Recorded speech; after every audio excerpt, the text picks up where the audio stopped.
Welcome to Eastern Newsbeat. I'm Bill Page and I'm talking with Tricia Zima at the moment. Where are we, Tricia, at the moment? We are at the Fern Tree Gully Community Arts Centre.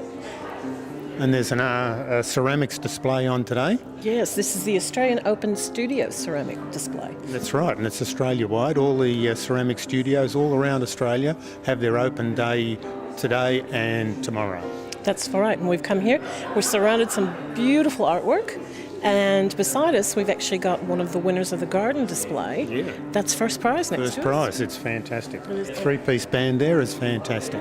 We'll be speaking with Margaret Boyle about clays and how they fire them and how they put them on the wheel and all that sort of stuff.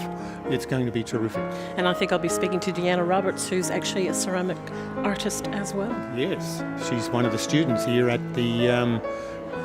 called the Tree Fern Potters Group. Very good. Looking forward to it. Okay, let's go. As we said before, we are at the Knox Community Arts Centre. I'm talking to Margaret Boyle, and she's part of Tree Fern Potters. The Tree Fern Potters are students from the Fern Tree Gully Community Arts Centre. We formed a group together. Yes. And we exhibit our work, and we go to markets, and they're a group of people that are like-minded. And you're having an open day today. This is the Australian Ceramics Open Studio Weekend, where you'll find all the ceramic studios in the Dandenongs right throughout Australia open for people to walk through, see them potting, see the children working, and an exhibition.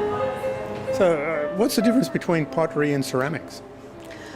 Well, I don't think there's much difference at all, but Deanna was saying... Pottery is part of ceramics, and ceramics is the whole industry. So you're talking bricks and toilets and, everything else that you know that is ceramic, and pottery is a part of that industry. Yeah. Okay. Yeah. And what's ceramics and pottery, what are they made of? Clay. Different Clay. Types of clay, yeah, and there's many varieties of clay that come from wherever they mine the ingredients, from Queensland, from West Australia. We've just had an open mine down in Hallam, which is not very far away, closed down, which was called the Hallam Fire Clay. So you just don't go in your backyard and dig up some clay? There is some clay dug out of the backyard of one of the students. Mm-hmm. So we just did a tiny little pot with a little spoon and we just test fired it to see how it would go. Yeah. And that is just perfectly pure clay. Nothing else added to it. But if you want certainty in the end product, then you probably go and buy some... You do have to go and buy commercially made clay, and they come in many varieties we've got here. Yeah.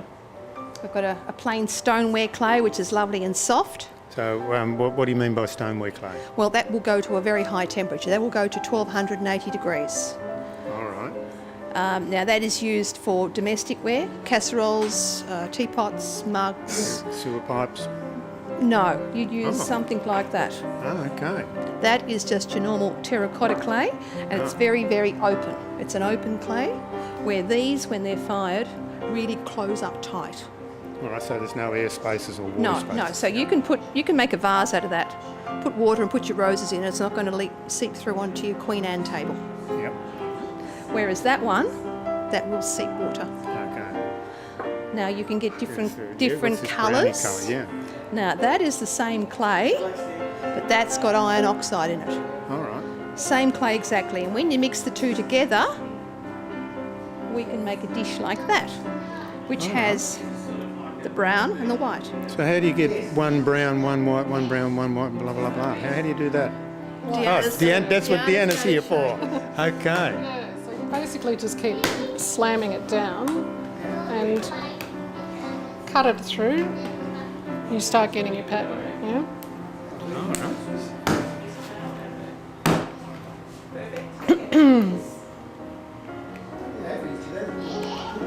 So you start getting your pattern. Okay. We're starting to get there, yeah. With a really big block, you do it on the floor, so you can get a real bit of momentum happening, a bit of impact. And you just keep cutting it through, and you can cut it horizontally, vertically, whatever, but you can see the pattern developing there. If I cut it across, see, you've got... Yeah, well, yeah. So effectively that's what you're getting. The more you do it, And the more you thinner do it it, goes. Yeah. that's right. And eventually you would flatten that out and place it over a mould, and then you can cut it to shape and make it as thin or thick as you wish, and then allow that to dry, and then that will form your plate shape. It goes in for your first firing, your bisque firing comes out of that. First firing, that's in a In a kiln. kiln. Yeah, and the first firing is about 1,000 degrees. 900, 980, there you go. That's being exact. Yes, and then you can add your glaze onto that when it's cool, of course. Your body it's a very porous body once it's been bisque fired. Bisque as in bisque, like biscuit, as in to resemble a biscuit texture. So it's still very breakable, but very porous. So the glaze, when it's adhered to that, it soaks right into the body of the pot. So what is glaze? Oh, you're going to get some?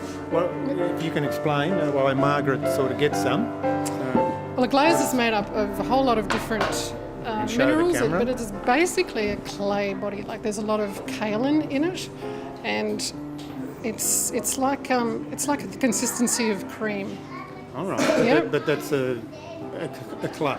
There is clay in it, Yeah. but you can add things like potassium and whiting. What's whiting? I am asking a lot of dumb questions, Only a but lot of chemical questions here. so you Well, need that's all right. you need to be chemist as well, do we? You do. You need to know Industrial what. chemistry, yeah. You need to know what brings the melt temperature down. And silica is something that needs a high temperature. So you're getting very technical here. Silica right. is your glass component. Yeah, That's what that gives makes a it lot of shiny. shine. As you shine in that, All right. that's That's just a silicone. plain clear glaze. Now also too in this one is you'll see it's green. Yeah. So it's got copper carbonate in it. All right. Now copper's milled out of the ground, and that's what gives you the green glaze. So it's mixed with the clay and then It's mixed added with water clay at and it. Silica until You you might have cobalt in something to give it a black. Will have cobalt in it. Rich blues will have cobalt in it. Cobalt's actually very expensive to buy as a mineral. You can buy a tiny little amount and it cost you about $75. It's very expensive. Okay. Uh-huh. But then you only need a tiny little bit too. But you can add your other oxides, your iron oxides and so on for your different coloured reds and your different coloured ochres and browns and so forth. And that will bring out a lot of your different colour shades and vary them all. Of course, you can make your own glazes and you can buy them commercially as well. All right. So, colours also change. If you put copper in a gas kiln, that will come out red. But you put copper in an electric kiln where there's air, that will come out green. So if you starve copper of oxygen, you get a beautiful red colour. and you're the teacher here. So if you join this, Country Gully Pottery Room. yeah, you'll be Yes. able to explain all that Yes, and yes, it's make part it of- less part of the complicated. lessons. Yes, Yeah. part of the lessons. Okay. We've spoken to Margaret about those two clays there. You've got another couple here. What sort of clays are they? This is a paper clay, which is 1/3 paper mixed with 2/3 of the clay. The paper is very finely chopped and added to the clay. And when the article is fired in the kiln, the paper burns out and it's left as a very light product you've got at the end. So if you're doing a big sculpture, you've got lightness in it. Now also too, this can dry out for a whole month or so. And then you can spray it down and rejoin it again. It's very good for you got an example? very I tiny think you've got little one over there. delicate pieces like this. Very tiny and delicate. Wow. Now, this one, it could be made, and then later on when it's dry, the gentleman who made it can add on the flags and the little bits and pieces. So it doesn't all have to be made at once. And you can get strength. You can dry that out, and then you can add that later. Where with the other clays, they all have to be made at the same All right. leather hard stage. Yeah, yeah. So And what about this brown one here? now this clay is a very grainy clay. If you felt this, it's very grainy. It's very oh, open. yeah, it's a lot different. Yeah, it's a very open clay. So clay actually closes as it's fired. This one is very open because it's got pieces of mica and All right. other chemicals in Yep. it. So we've got an example of this clay here. That's the first firing. That's the bisque firing that Diana was talking about. And then the second firing, the same clay goes dark Right. and That very is different, sturdy, isn't it? very earthy, very sturdy. Great for sculptures outside, as you'll see later on when we go for a tour through our exhibition. Okay, it's time that we went to a break. So you're watching Eastern Newsbeat on Channel 31, and I'm talking to Margaret Boyle and Deanna Roberts.